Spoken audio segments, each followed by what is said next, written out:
started with a call from Alex. And Alex called us with a project he thought would be potentially really interesting.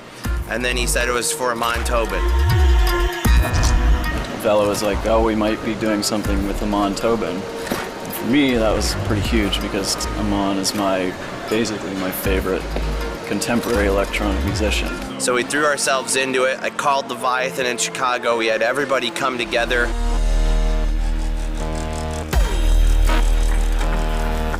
We worked with V² Labs to produce and design the content that played back on the cube structure. The set worked like a three-dimensional screen that projected the imagery out into the space so that you could see three-dimensional content without any glasses. It was just there, it was in your face. So the beginning of the project, I actually mistakenly sent an email, and the next thing you know, I was getting a call from Amon's manager asking if I was interested in building a set for his tour, which of course I was completely blown away that opportunity was placed there and jumped on it.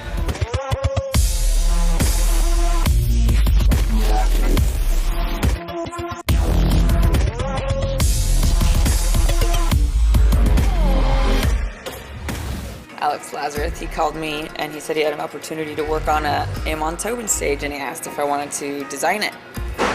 So I designed a proposal, and here we are. This project was a creative and technical achievement for our company and involved a heavy use of projection mapping. Projection mapping is a technique where we take media and animated content and map it sympathetically to any surface. Probably the first track that we got into was Journeyman the most, and it was the one we spent the most time on as well. So it was an interesting piece. We were able to do a lot of trial and error because we had the time in the beginning, so we could really work out interesting procedural shift design and all the things that we'd wanted to do for the past year since we've been starting our studio. We got a chance to just work with particles, work with layering, 2D and 3D. We got to do smoke simulations. So it was a good song for trial and error. The greatest challenge was the smoke plumes at the beginning of the song on the stage. We sectioned off the stage into 3 different quadrants, and the hardest part was actually getting the fume effect simulations to physically fit to the stage and have them function correctly, make enough that they look different, they didn't look too thick, too thin, it didn't look like dry ice. So it was a great challenge, and I think the outcome was amazing. I am the fabricator. It took me about 5 weeks to complete it.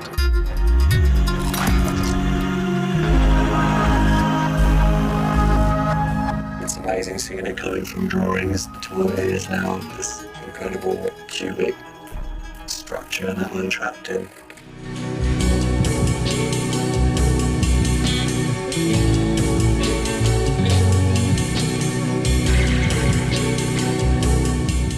It's going on a boat. No, it's flying from Montreal to Europe. Wow. It's made to the exact dimensions within 6 inches of Rocket Cargo's largest size crating that they allow. I called him up and I said, "What's the biggest size?" He said, "Oh, you're not going to have anything that big." I said, "Well, what's the biggest size?" One of the greatest parts about this project is Amon Tobin has this distinct style. It is very dark, it is very progressive, it is very natural, it's very, very contemplative. Okay, so this new album, ISAM, when we heard it, we thought it was a perfect fit for what we do, because 3D animation and design is all about those things. So we immediately got to designing, we got to quickly concept each track to tailor it to this new album.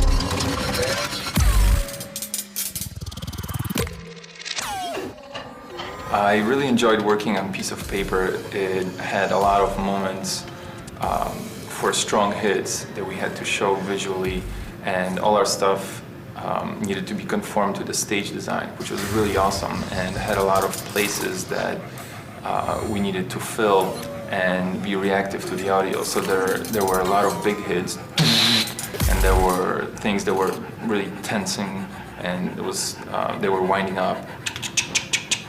and there was some organic stuff, and all this needed to be in a certain place. So there was a lot of sketching involved to see where we could stick certain elements, and at the same time give some creative freedom to the artists. This project had some things that were monumental achievements, like engineering achievements for our team. There are a lot of great moments here, just technical achievements when things worked right out the gate. One of the interesting achievements in this project was using a virtual camera on the artist.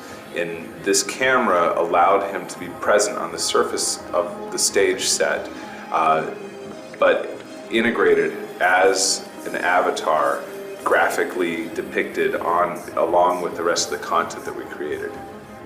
I love it, and I think that this stage concept goes well with a lot of his high-tech and digital sounds that he has. I think it works really well together. I think it's going to be amazing.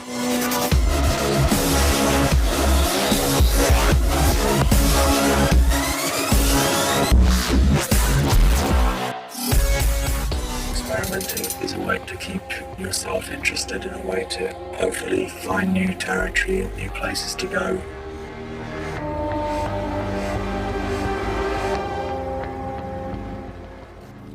The most amazing visual performance I've ever seen in my life. The amount of work that must have gone into that was just incredible. Like, I can't even fathom the technology behind it, because like it was just insane.